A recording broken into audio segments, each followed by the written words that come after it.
नमस्ते, स्वागत है आपका हमारे new trick with DD channel में। चलिए शुरू करते हैं अभिप्रेरणा को, मतलब कि मोटिवेशन को। तो अगर आपको हमारी वीडियो पसंद आए तो प्लीज़ हमारी वीडियो को लाइक जरूर करें। तो शुरू करते हैं अभिप्रेरणा को। तो बात करेंगे कि अभिप्रेरणा क्या होती है, कितने प्रकार की होती है।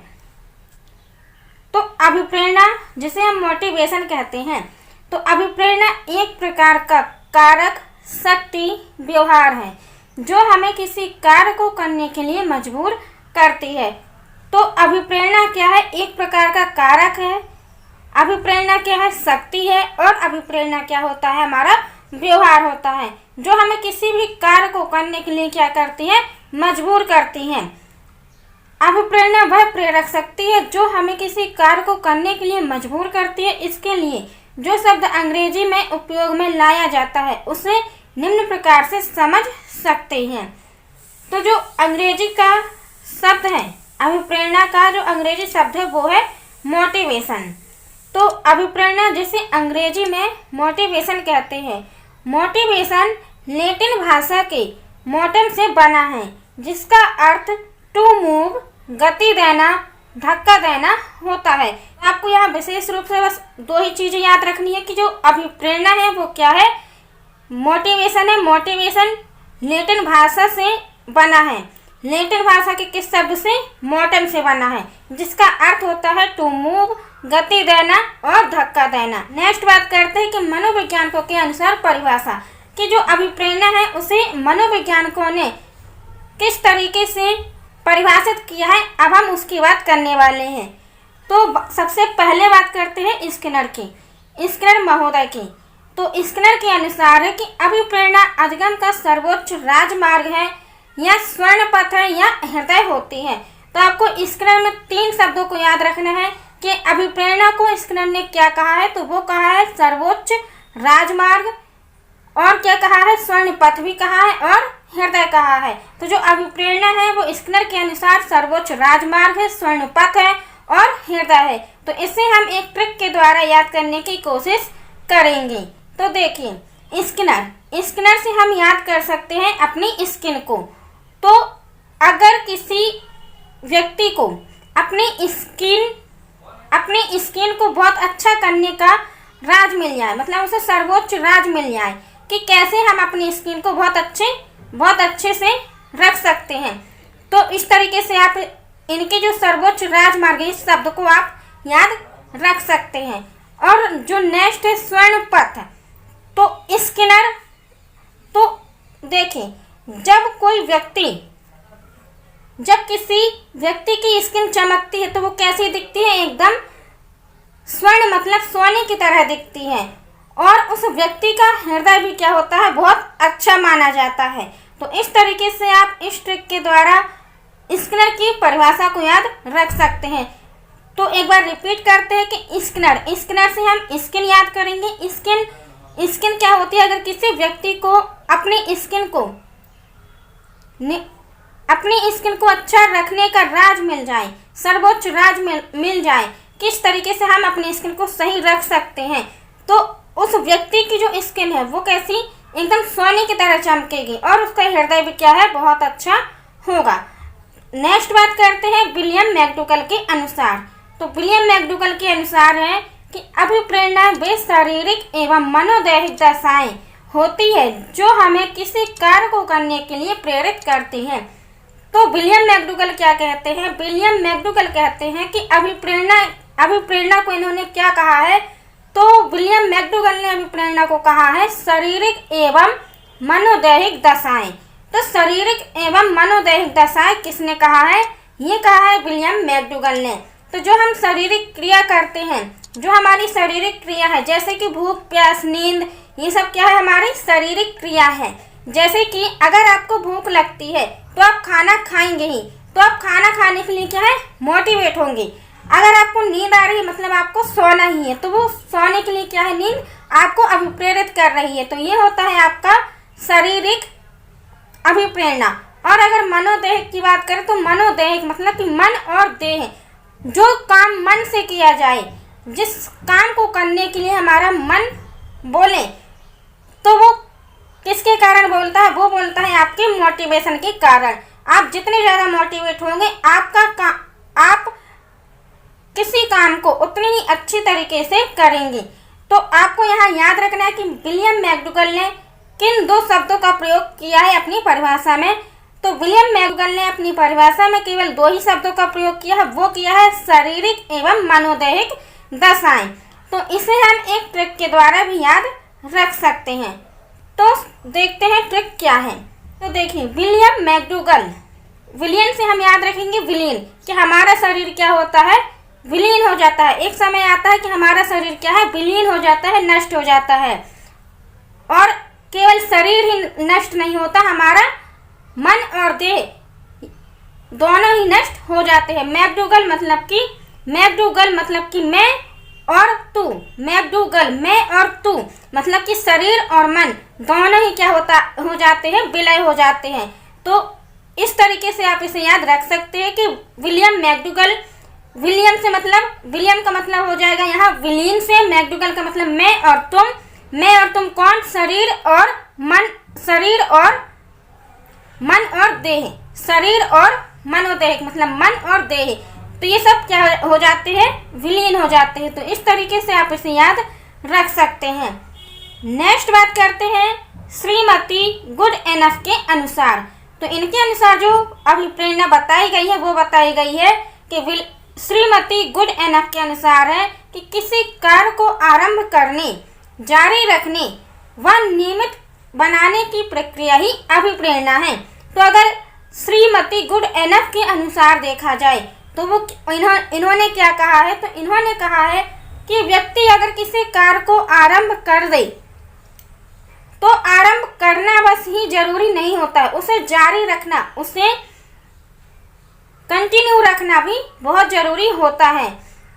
उसे नियमितता की भी जरूरत होती है। फॉर एग्जाम्पल, अभी आपने पढ़ाई करना शुरू किया है, लेकिन कुछ दिनों के बाद आप क्या करते हो? अपनी पढ़ाई को बंद कर देते हैं। मतलब कि आप अपनी पढ़ाई को जारी नहीं रख रहे हैं, कि वो आप अपनी पढ़ाई को कंटिन्यूअस नहीं बना पा रहे हैं कि हमें हर रोज पढ़ना है, नियमित पढ़ना है, मतलब कि हर रोज पढ़ना है।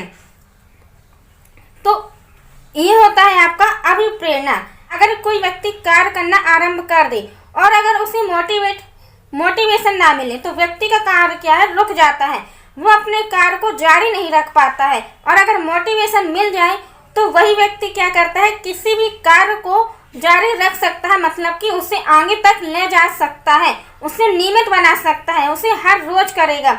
तो ये होता है आपका अभिप्रेरणा।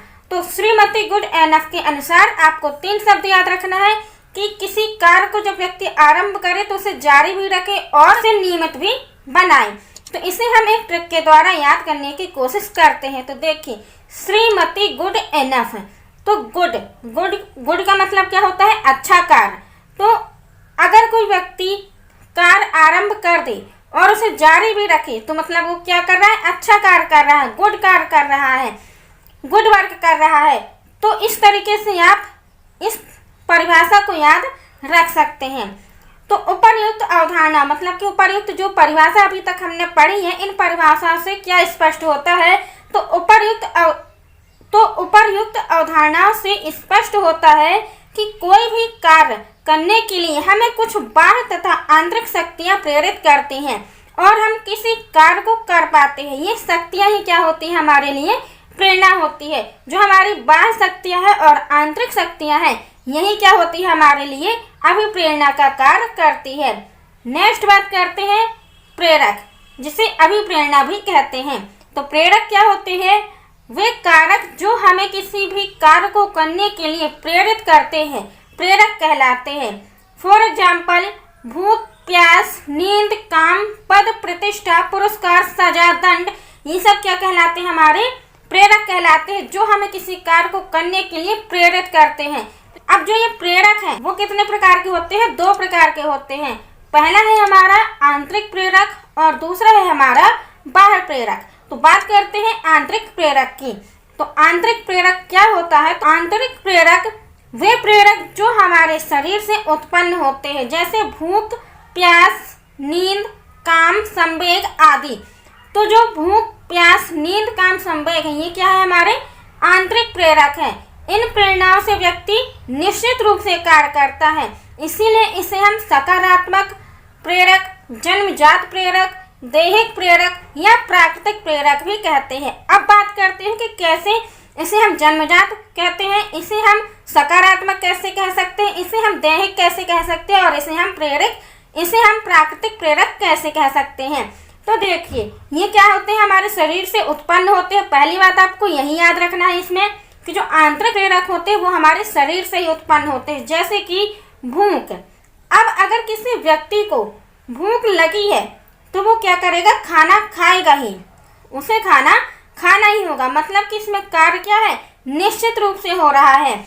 अब अगर आपको नींद आ रही है तो आप क्या करेंगे? सोने ही जाएंगे, आप सोएंगे ही। तो वो भी क्या है? कार्य निश्चित रूप से हो रहा है। आप उसे दूसरे दिन के लिए रोक नहीं सकते हैं कि ये काम मैं दूसरे दिन कर लूँगा, मैं दूसरे दिन सो जाऊँगा, या मैं दूसरे दिन पानी पी लूँगा, या फिर मैं दूसरे दिन खाना खा लूँगा। तो इस कार्य को आप टाल नहीं सकते हैं। तो इसीलिए इसमें क्या होता है? कोई भी कार्य जो होता है वो निश्चित रूप से होता है। संवेग मतलब कि इमोशन, तो व्यक्ति के जो संवेग होते हैं वो भी एक निश्चित समय पर जरूर आते हैं, तो वो होता है हमारा आंतरिक प्रेरक। तो आपको याद रखना है इसमें कि जो आंतरिक प्रेरक है, इसके आपको एग्जाम्पल बहुत अच्छे से याद रखना है कि जो आंतरिक प्रेरक है इसमें कौन कौन से आते हैं। इसमें आता है आपका भूख, प्यास, नींद, काम और संवेग। तो इन एग्जाम्पल को आपको विशेष रूप से इसमें याद रखना है। तो हम बात कर रहे थे कि इसे हम सकारात्मक कैसे कहेंगे। तो देखें, अब अगर व्यक्ति को भूख लगी है तो वो खाना खाएगा ही, मतलब कि पॉजिटिव कार्य हो रहा है। अब अगर किसी व्यक्ति को प्यास लगी है तो वो भी क्या है? सकारात्मक कार्य हो रहा है, वो पानी पिएगा ही। अगर पानी ना पिए तब क्या हो जाएगा? नकारात्मक हो जाएगा। लेकिन अगर प्यास लगी तो वो पानी पिएगा ही, मतलब कार्य होगा ही। तो ये क्या है? आपका सकारात्मक है। और ये क्या है? हमारा जन्मजात होता है। मतलब कि जैसे ही कोई बालक या बालिका जन्म लेती है तो जन्म से ही उसको क्या लगती है? भूख लगती है, प्यास लगती है, नींद आती है। तो ये सब क्या है? हमारे जन्मजात है। ये हमारे दैहिक है, मतलब हमारे शरीर से जुड़े हुए हैं। और ये हमारे क्या है? प्राकृतिक है, मतलब ये सब चीजें क्या है? नेचुरल है। भूख लगना क्या है? एकदम एक नेचुरल कारक है। और प्यास क्या है? ये भी क्या हमारा क्या है? प्राकृतिक प्रेरक है। नींद क्या है? ये भी हमारा प्राकृतिक प्रेरक है। प्राकृतिक प्रेरक का मतलब होता है कि जो अपने आप हो, उस कार्य को हमें करने के लिए किसी मोटिवेशन की जरूरत ना हो, वो कार्य क्या है? अपने आप ही हो। जैसे कि है कि भूख, प्यास, नींद, काम, ये सब क्या है? हमारे प्राकृतिक प्रेरक है। नेक्स्ट बात करते हैं बाह्य प्रेरक की। बाह्य प्रेरणा क्या होता है? तो बाह्य प्रेरणा क्या होता है? ऐसी प्रेरणा जो बाह्य वातावरण के द्वारा एक व्यक्ति खुद बना करके या सामाजिक वातावरण में देख करके उससे प्रभावित होता है, उसे हम बाह्य प्रेरणा कहते हैं। या फिर कहें कि वातावरण से प्राप्त मानव निर्मित प्रेरणा ही क्या कहलाती है? हमारी बाह्य प्रेरणाएं कहलाती हैं। जैसे कि पद, प्रतिष्ठा, सजा, पुरस्कार, दंड, इनाम आदि। तो ये क्या है? हमारे बाह्य प्रेरणा है, जो हमें बाह्य वातावरण से प्रभावित होकर हम खुद के लिए बना लेते हैं। तो ये होता है आपका बाह्य प्रेरणा। तो इसे हम बाह्य प्रेरणा को ही हम नकारात्मक प्रेरक कहते हैं, अर्जित प्रेरक कहते हैं, और कृत्रिम प्रेरक भी इसे हम कहते हैं। तो ये हो गया हमारा बाह्य प्रेरणा। तो इसमें आपको एग्जाम्पल याद रखना है कि जो पद है वो क्या है? बाह्य प्रेरणा है। प्रतिष्ठा क्या है? एक प्रकार का बाह्य प्रेरक है। सजा क्या है? ये भी एक प्रकार का बाह्य प्रेरक है। पुरस्कार क्या है? ये भी बाह्य प्रेरक है। दंड और इनाम, ये सारे हमारे क्या कहलाते हैं? बाह्य प्रेरक कहलाते हैं। तो अगर आपको हमारी वीडियो पसंद आई तो प्लीज़ हमारी वीडियो को लाइक करें, अपने दोस्तों के साथ में इस वीडियो को ज़्यादा से ज़्यादा शेयर करें। और हाँ, अगर अभी तक हमारे चैनल को आपने सब्सक्राइब ना किया तो प्लीज़ हमारे चैनल को सब्सक्राइब जरूर कर लें और बेल आइकन को जरूर प्रेस करें, जिससे आप हमारे वीडियो की समय समय पर नोटिफिकेशन पाते रहें। तो धन्यवाद। स्वस्थ रहें, मस्त रहें और अपनी फैमिली को भी स्वस्थ रखें। मिलते हैं नेक्स्ट वीडियो में, तब तक के लिए धन्यवाद।